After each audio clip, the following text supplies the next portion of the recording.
নীলফামারীর ডিমলা জলঢাকা উপজেলার সীমান্তবর্তী সাতজান ৭ নং ওয়ার্ড এবং গোলমুন্ডা ইউনিয়নের ১ নং ওয়ার্ড ও ঝুনাগাছ চাপানি ইউনিয়নের আজ ভয়াবহ নদী ভাঙনের কবলে পড়েছে।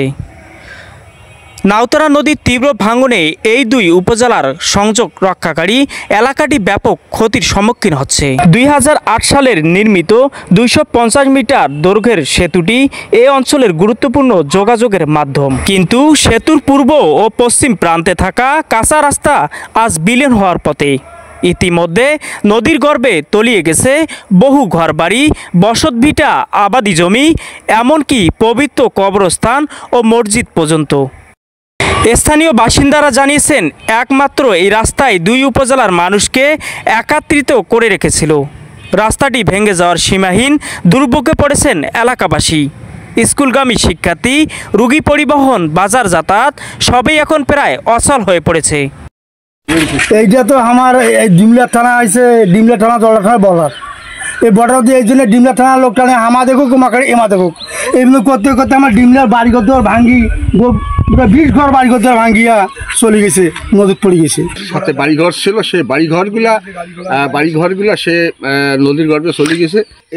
সেই নদীর দুই পাশে বাড়িঘর তো খুব ভাঙি ৩০ নয়নগার হাজা আছে।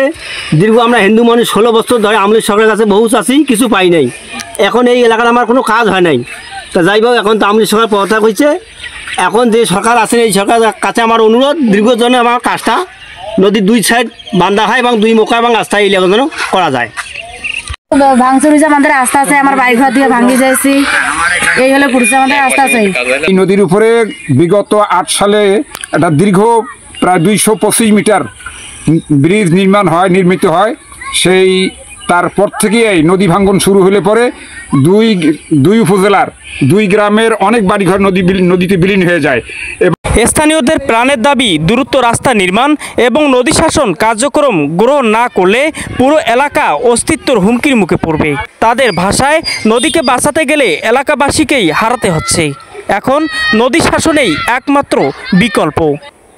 তারা সংশ্লিষ্ট প্রশাসন, সরকারের কাছে দ্রুত পদক্ষেপ গ্রহণের জোর দাবি জানিয়েছেন। ডিমলা থেকে রহিদুল ইসলাম রিয়াদ, উত্তরাঞ্চল টিভি।